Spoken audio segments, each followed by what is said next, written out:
So today we again continue with our exercise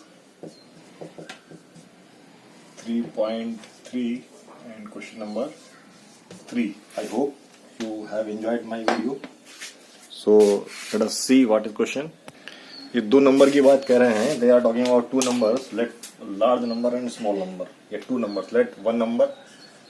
Let first number be x and second number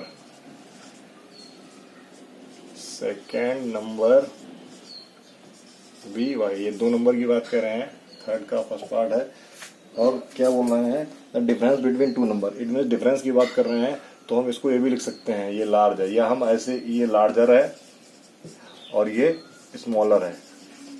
हमने मान लिया, या हम पहले मान सकते हैं let the larger number be x, या हम इसको ये नंबर मानने के बाद ऐसे दिखा सकते हैं such that x is greater than y. जैसे आप करना चाहो. क्या रखा है क्वेश्चन के अंदर? रखा है द डिफरेंस बिटवीन. डिफरेंस क्या होता है? बड़े से छोटा. बड़े से छोटे में से माइनस किया जाता है. ठीक है. सब्सट्रैक्शन और डिफरेंस में अंतर है. डिफरेंस और सब्सट्रैक्शन अंतर है. Please try to understand. Subtraction, आपके और आपके फादर की एज में क्या डिफरेंस है? आपके फादर और आपकी एज में क्या डिफरेंस है? In both case answer is positive. But ये बोला जाएगा आपकी एज में से आपके फादर की एज घटाओ तब आंसर माइनस आएगा. आपके फादर की एज में से आपकी एज घटाओ तो आंसर पॉजिटिव आएगा. तो डिफरेंस हमेशा पॉजिटिव ही आता है. आप ये लॉजिकल चीजें हैं, ये आपको समझ में आनी चाहिए. तो डिफरेंस और सब्सट्रैक्शन में जो लॉजिकल अंतर था वो मैंने आपको बताया. अब ना यहाँ सॉल्व करते हैं क्वेश्चन. तो क्वेश्चन सॉल्व किया हमने. अकॉर्डिंग टू क्वेश्चन क्या रखा है? According to question first case, या हम लिख दे सकते हैं केस फर्स्ट की बात करें तो अगर मैं बड़े में से छोटा माइनस करता हूं तो 26 आता है. 26 आता है. And one number is 3 times the other. तो सेकंड केस क्या है? केस सेकंड क्या है? सेकंड केस क्या है? एक नंबर दूसरे के 3 गुना है. 3 गुना है तो मतलब यही तो होगा, जो बड़ा नंबर है वो छोटे के 3 गुना है. तो इक्वेशन 1 है और इक्वेशन 2 है. सो पुट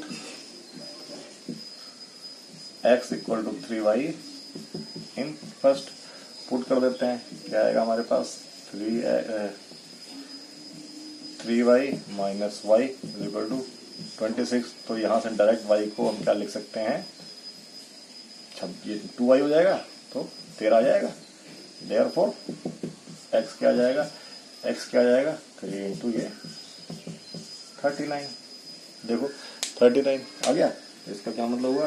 इसका मतलब हुआ कि बड़ा नंबर, बिगर नंबर क्या है? लार्जर नंबर है हमारे पास. लार्जर नंबर है हमारे पास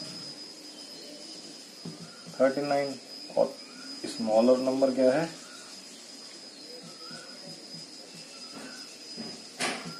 क्या है स्मॉलर नंबर? कहाँ गया? 13. आप करके भी देख सकते हो. जब दोनों घटाते हो तो 26 आ रहा है और ये इसका 3 टाइम्स है. So this is the answer. Okay. Next question में सप्लीमेंट्री एंगल की बात कर रहा है. क्वेश्चन नंबर 3 का पार्ट सेकंड में सप्लीमेंट्री एंगल की बात हो रही है. किसकी बात हो रही है?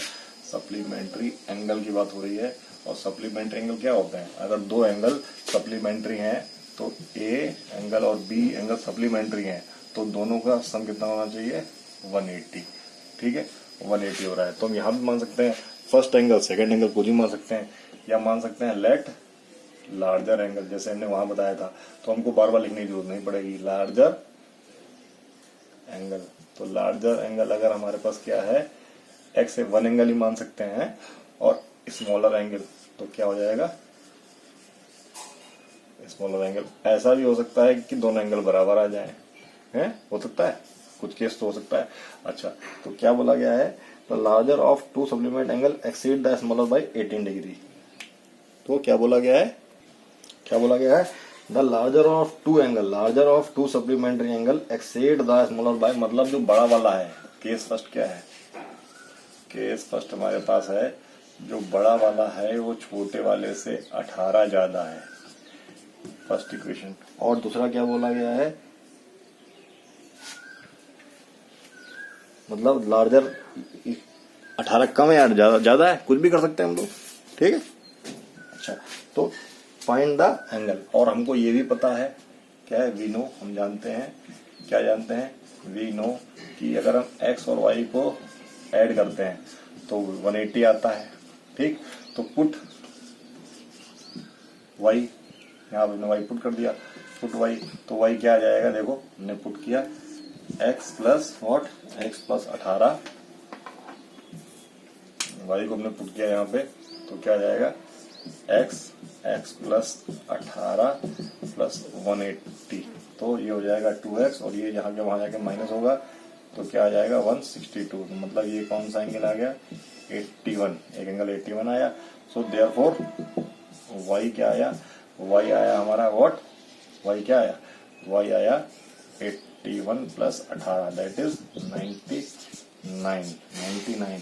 और आप देख सकते हो कि 99 और 81 में 18 का डिफरेंस है, तो क्या लिख दोगे, लार्जर एंगल क्या आ गया हमारा, लार्जर एंगल हमारा आ गया 99, और स्मॉलर एंगल आ गया हमारा,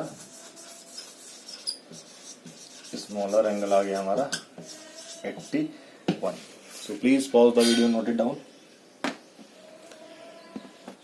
नेक्स्ट क्वेश्चन में कुछ हमारी बॉल और बैट की बात हो रही है, जो लास्ट क्वेश्चन किया था हमने, तो यहाँ पे हमको क्या करना पड़ेगा, कुछ बैट और बॉल की कॉस्ट माननी पड़ेगी। तो हमने क्या माना, let the cost of one bat, क्या माना, लेट द कॉस्ट ऑफ, ये थर्ड पार्ट क्या है, लेट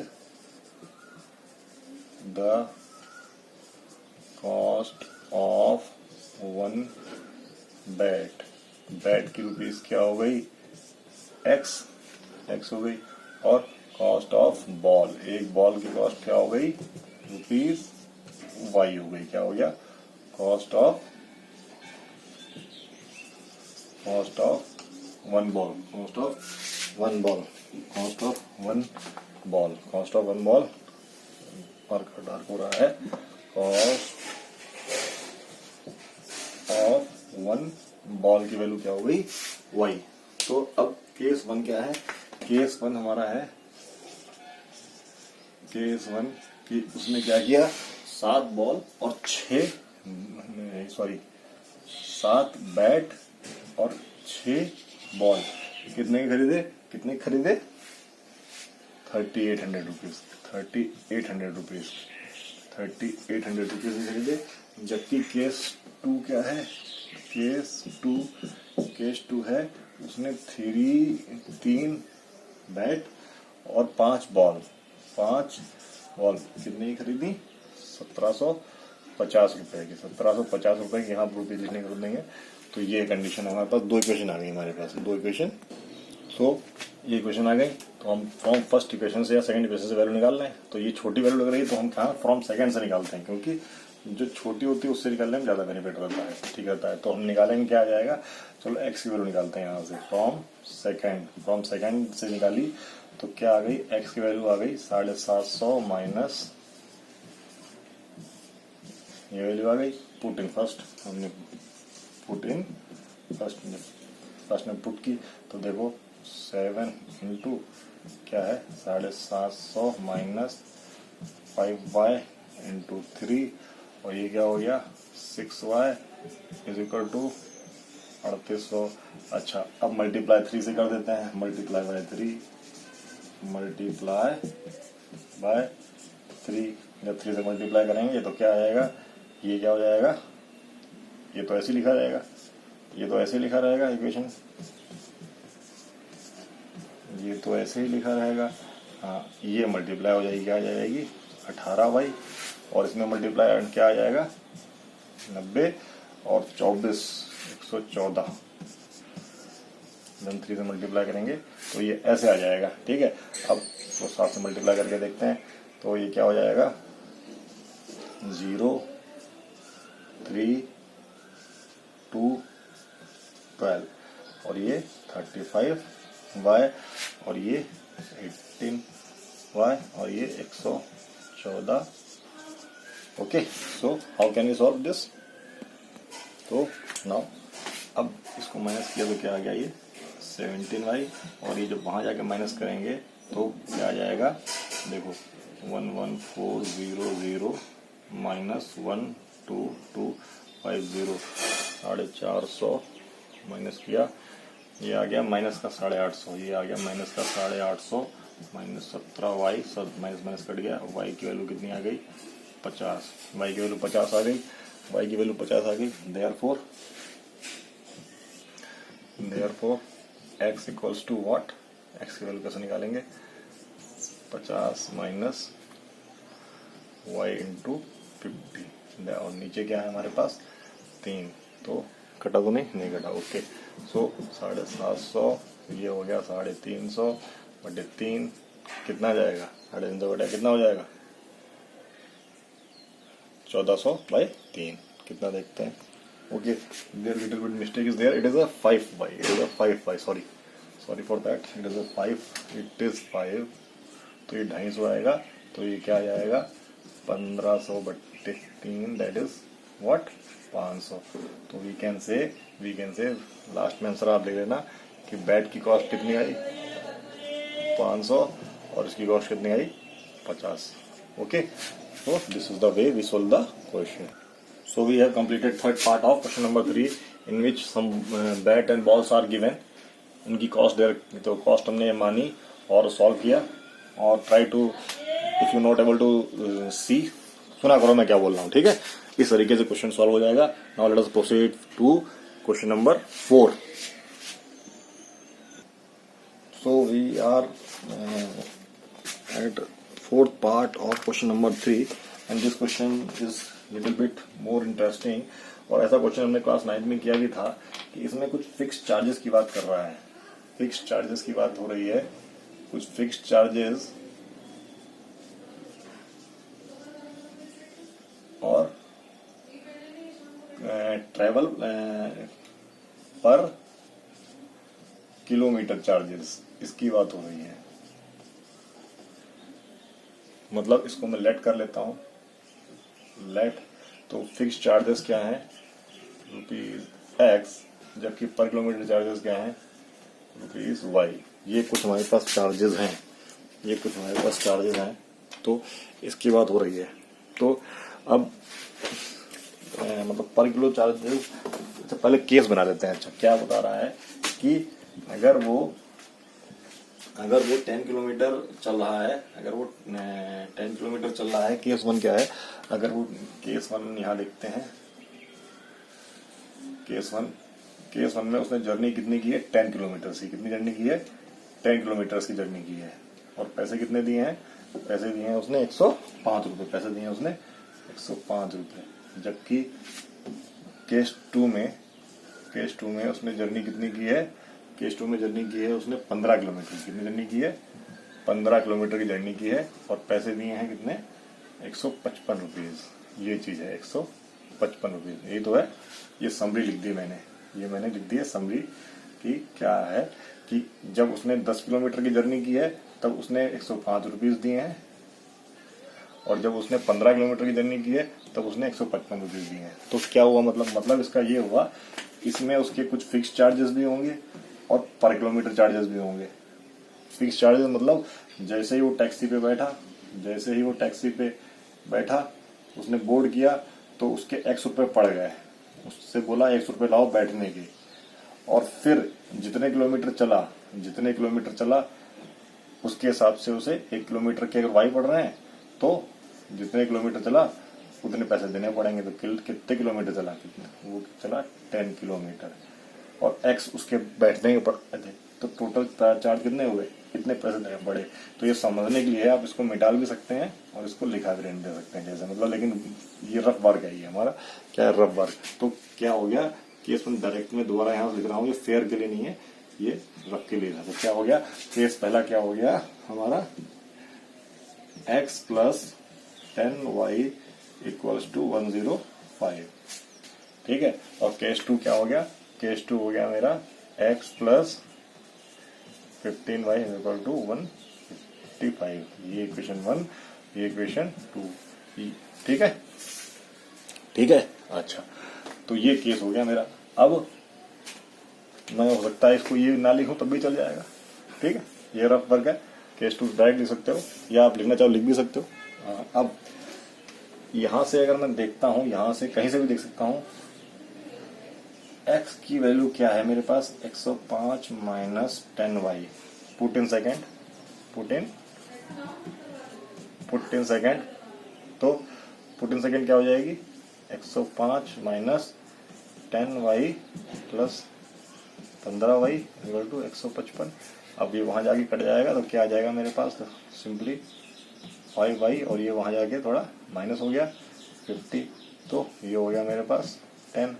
देयरफॉर x क्या आ जाएगा, x इक्वल टू मेरे पास 105 minus what, 10 into 10 that is 100, that is 105 minus 100, x की वैल्यू क्या आ जाएगी 5। देयरफॉर फिक्स चार्जेस क्या हो गए, आंसर क्या लिखोगे, देयरफॉर फिक्स चार्जेस बराबर व्हाट, 5 रुपीज, और पर किलोमीटर चार्जेस ₹10। ये आंसर फॉरन में लिखोगे यहाँ पे नीचे करके answer fix, therefore fix charges ₹x equal to ये एंड ये, ठीक है, this is the answer. Okay, please pause the video, note it down. So I think you have understood it. Now next question consists of a fraction. कोई fraction है, उसके numerator में denominator में कुछ जोड़ा जा रहा है, तो हम फ्रैक्शन क्या है, हम फ्रैक्शन को x, न्यूमरेटर को x भी मान सकते हैं, डिनोमिनेटर को y मान सकते हैं, तो फ्रैक्शन ये हो जाएगा। या न्यूमरेटर को n ही रहने दें, डिनोमिनेटर को d ले लें, कुछ भी ले सकते हैं, तो हम x y में लेके चलते हैं। Let numerator of a fraction क्या है, number numerator, let numerator of fraction क्या है x, और डिनोमिनेटर क्या है, डिनोमिनेटर ऑफ फ्रैक्शन भी y। देयरफॉर फ्रैक्शन क्या हो गई, देयरफॉर फ्रैक्शन क्या हो गई हमारे पास, x बाय y, यही हो गई numerator upon denominator, numerator upon denominator. अब केस फर्स्ट क्या कह रहा है, केस जो फर्स्ट है हमारा कह रहा है कि न्यूमरेटर में अगर हमने न्यूमरेटर में जो न्यूमरेटर था उसमें क्या जोड़ दिया, x, मतलब न्यूमरेटर में x जोड़ दिया, तो x न्यूमरेटर में हमने 2 जोड़ दिया, न्यूमरेटर में हमने 2 जोड़ दिया, और डिनोमिनेटर में भी हमने 2 जोड़ दिया, डिनोमिनेटर में भी हमने 2 जोड़ दिया। तो जो फ्रैक्शन था, जो हमारा फ्रैक्शन था, वो क्या हो जाता है, 9/11 हो जाता है, 9/11 हो जाता है। अच्छा, केस सेकंड क्या कह रहा है, केस सेकंड हमारा कह रहा है, केस सेकंड कह रहा है अगर हमने न्यूमरेटर में 3 जोड़ा और डिनोमिनेटर में क्या जोड़ा, डिनोमिनेटर में भी 3 जोड़ा, तो फ्रैक्शन हमारा 5/6 हो जाता है। तो ये क्वेश्चन सॉल्व हो गया, ये क्वेश्चन सॉल्व हो गया। You can solve very easily, but cross multiplication कर देंगे, क्रॉस मल्टीप्लिकेशन कर दें तो देखो क्या हो जाता है, ये इसको किया हमने 11x प्लस 22, और ये 9y 18, तो ये क्या आ गया मेरे पास, 11x माइनस ये, और या हम यहाँ से वैल्यू निकालेंगे तो एक चीज बताता हूँ आपको, ये इधर गया, ये -4 हो गया।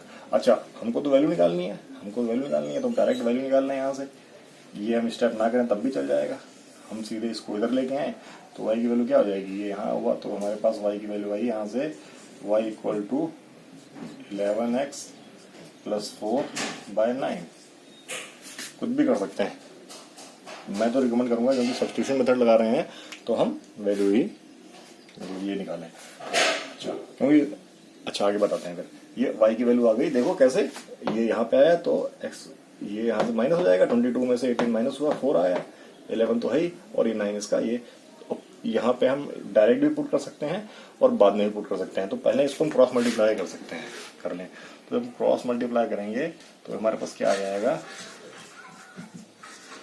हमारे पास ये सिचुएशन आ जाएगी, हमारे पास ये सिचुएशन आ जाएगी। अब हम वहां पे y की वैल्यू पुट कर सकते हैं, अभी कर दें या बाद में करें, तो y की वैल्यू जब हम पुट करेंगे या पहले मल्टीप्लाई कर लेते हैं, ये हो गया मेरे पास 6x plus what 18 plus 5y plus 15, और इसको यहाँ लेके आएंगे तो क्या हो जाएगा, देखो 6x प्लस 3 इंटू 5y। अब y की वैल्यू पुट करें, तो जब y की वैल्यू पुट करेंगे हम लोग 5 into what 11x plus 4 upon 9 यहाँ मल्टीप्लाई करेगा आके, यहाँ 9 मल्टीप्लाई करेगा आके, तो क्या हो जाएगा 54x प्लस 27 और ये क्या हो जाएगा 55x प्लस 20। अब देखो ये उधर गया तो x कट गया यहाँ पे और ये इधर आया, ये हो गया 7। तो x की वैल्यू यहाँ पे 7 आ गई, मतलब न्यूमरेटर की वैल्यू यहाँ पे 7 आ चुकी है। देखो आप अब x की वैल्यू कहाँ रखेंगे, यहाँ रख देंगे देयरफॉर। अब ये स्टेप इसके नीचे आएगा, मैं यहाँ कर रहा हूँ, लेकिन देयरफॉर यही कर देता हूँ। देयरफॉर y क्या हो गया, y हमारा हो गया 11। ये हमने क्या x की वैल्यू क्या रखी, x की वैल्यू क्या है हमारी 7 प्लस 4 9। तो 77 और 4 क्या हो गया 81 बाय 9 दैट इज 9। तो y की वैल्यू हमारे पास आ गई 9, y की वैल्यू 9 आ गई। तो अब यहाँ पे देयरफॉर क्या हो गया, न्यूमरेटर पूछा गया कि फ्रैक्शन पूछा गया, जो ही पूछा गया हो, find the fraction. Therefore fraction is क्या हो जाएगा, फ्रैक्शन क्या हो जाएगा, therefore fraction equals to what 7/9। हो सकता है क्वेश्चन में केवल डिनोमिनेटर पूछा गया हो सकता है क्वेश्चन में केवल न्यूमरेटर पूछा गया हो, ठीक है। तो हो सकता है क्वेश्चन का फर्स्ट केस का फ्रैक्शन तो दे ही रखा है। खैर ये चीज अब आप चेक भी कर सकते हो, जिसमें मैंने 2 जोड़ा तो 9 आ जाएगा, 2 जोड़ा तो 11 आ जाएगा, वही है। तो ये this is the solution for this question. So आपने देखा how can we solve. Okay, now let us move towards last part of this question, this exercise. तो इस क्वेश्चन में कुछ एजेस की बात की जा रही है, इस क्वेश्चन में कुछ एजेस की बात की जा रही है कि एज 5 साल पहले बात, तो उनको ऐसा क्वेश्चन भी हमने किया हुआ है। और लेट अस सी कि क्वेश्चन पढ़ लिया है कि जेकब के सन की बात की जा रही है। क्वेश्चन नंबर 3 का that is 6th part I think 3rd। तो let the age of Jacob की एज हमने x ईयर मान ली है, तो एज ऑफ सन y मान ली है। एज ऑफ सन क्या है, एज ऑफ जैकब्स सन क्या है y ईयर्स होगी। तो पहला केस क्या कह रहा है, केस फर्स्ट कह रहा है कि 5 ईयर हैंस मतलब आफ्टर 5 ईयर्स, आज के 5 साल बाद, आज के 5 साल बाद जैकब की एज क्या होगी, एज ऑफ जैकब होगी x प्लस 5 और सन की एज क्या होगी, age of son y plus 5। तो इसमें क्या रिलेशन दे रखा है, एज ऑफ सन क्या है, क्या दे रखा है रिलेशन क्या है, अकॉर्डिंग टू क्वेश्चन क्या है इसमें, अकॉर्डिंग टू क्वेश्चन है कि जो ये एज है, इसकी एज है फादर की एज बेटे की एज के 3 टाइम्स हो जाएगी। ये हमारा फर्स्ट केस बन गया, ठीक है। और दूसरा केस क्या है, दूसरा केस भी हम लोग यहीं कंसीडर करते हैं, क्या है कि आप ये तो हो गया आफ्टर 5 इयर्स अगो, क्या है 5 इयर्स अगो क्या केस होगा, 5 इयर्स अगो। अगर 5 ईयर अगो का केस देखें तो एज ऑफ जेकब क्या रही होगी, एज ऑफ जैकब्स 5 साल कम रही होगी। एज ऑफ सन व्हाट 5 साल कम रही होगी। तो अकॉर्डिंग टू क्वेश्चन, आप 80 क्यों लिख रहा हूं, आप पूरा लिखेंगे। अकॉर्डिंग टू क्वेश्चन क्या हो जाएगा, जो फादर की एज है वो बेटे की एज के 7 गुना थी, ये चीज है। अब देखो आप क्या कर सकते हो, सब्स्टिट्यूशन करना है। तो सब्स्टिट्यूशन या तो आप जब ये दे रखा है यहीं से आप ऐसा कर लो, x इक्वल्स टू व्हाट, क्यों टाइम वेस्ट करोगे अपना, यहीं से मैंने इसको ये कर लिया। और जब मैंने ब्रैकेट खोला तो क्या आ गया 7y और ये 35 प्लस 5, सो क्या आ गया, ये आ गया पुट इन फर्स्ट, मैं यहाँ फर्स्ट में रखा, पुट इन फर्स्ट, तो क्या हुआ देखो 7y माइनस 30 प्लस ये, और इसको मैं इंटू यहाँ कर लूँ तो क्या हो जाएगा 3y प्लस 15। अच्छा 3y ये यहाँ से यहाँ माइनस हुआ, अच्छा ये क्या हो गया बताओ 15 प्लस 30 और माइनस 5, ये तो हुआ, मतलब 45 में से 5 क्या आएगा 40, और ये क्या आएगा 4y, तो y की वैल्यू क्या आ गई 10 ईयर्स, y की वैल्यू 10 ईयर्स आ गई। देयरफॉर x बराबर क्या आ गया,